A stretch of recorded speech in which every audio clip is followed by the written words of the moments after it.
Hello viewers, আসসালামু আলাইকুম। আজ আমি ব্লাউজ সেলাই করে দেখাচ্ছি। এর জন্য সর্বপ্রথম আমি একটা ডিজাইন করে নিয়েছি এবং কার্পন দিয়ে ব্লাউজের ব্যাক পার্টে ডিজাইন করে নিয়েছি।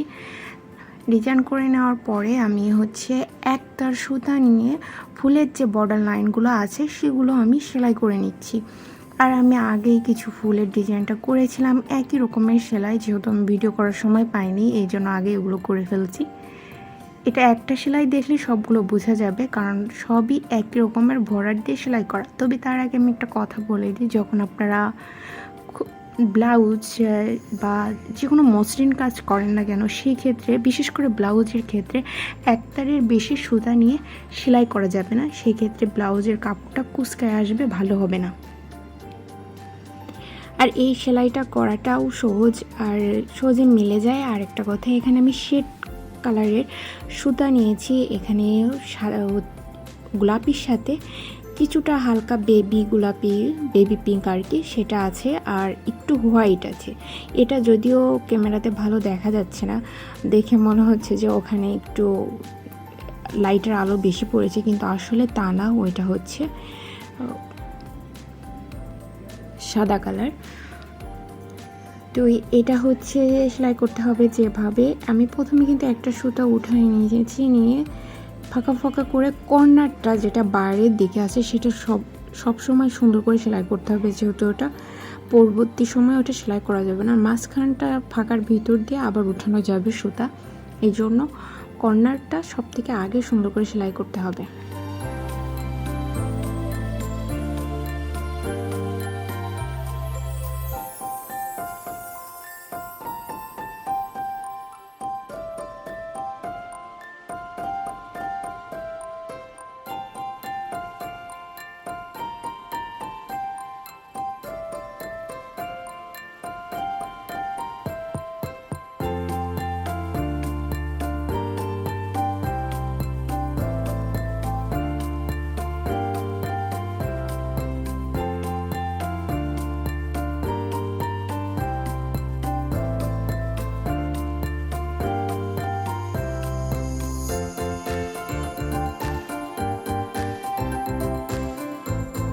এখানে আমি সেলাইয়ের পরে পিছন পাটে খুব ভালোভাবে সুতাগুলো কেটে নিচ্ছি।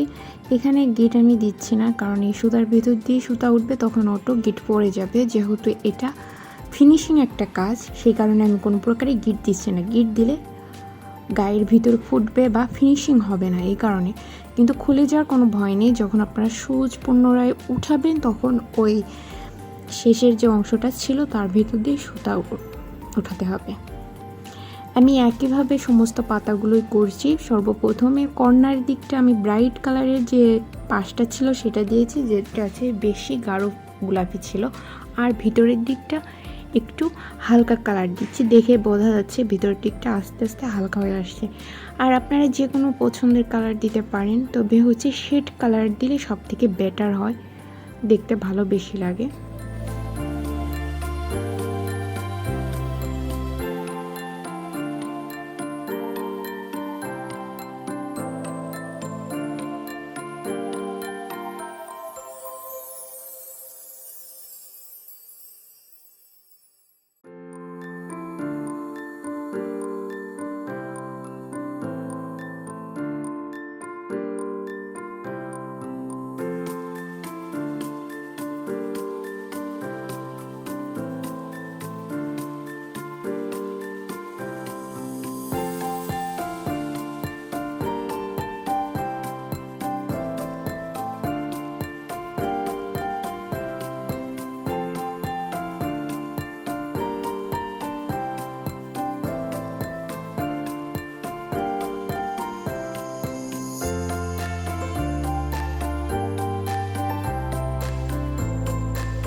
ফুলটা আমি একইভাবে সেলাই করেছি, কোনো পার্থক্য নেই। এটা করার পরে যে ফুলের যে ডাটিটা থাকে সেটাই আমি করছি।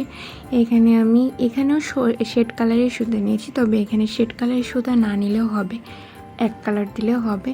এখানে আমি সবুজ কালারের শেড সুতা নিয়েছি, সবুজ কালারের সাথে জলপাই কালার আর কি মিক্সড। আর একইভাবে কোনো পার্থক্য নেই। আমি ভিডিওটা মাঝে মাঝে কাট করে দিয়েছি, কারণ একই ধরনের সেলাই সঙ্গে আবার অনেক বেশি সময় হয়ে যায়।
পাতার বোটাটার শেষের দিকেও একইভাবে করছি। আর এখানে আমি পাতা সেলাইটা দেখাচ্ছি না, কারণ একইভাবে পুরো ফুলটা একইভাবে সেলাই করেছি। পেছন পার্টেরটা দেখছেন একটু ফিনিশ আছে, যদিও ব্যাক পার্টের থেকে ফ্রন্ট পার্টটা বেশি ফিনিশিং, বাট ফিনিশ হয়েছে। আর আমি এখানে ফুলের এগুলো কী বলে আমি জানি না, যাই হোক এখানেও কিন্তু আকপাস করে যে সেলাইটা হয় সেটা আপনারা ভিডিওটা দেখলেই বুঝতে পারবেন যে কীভাবে করেছি আর কি।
একইভাবে আমি পুরোটা সেলাই করেছি।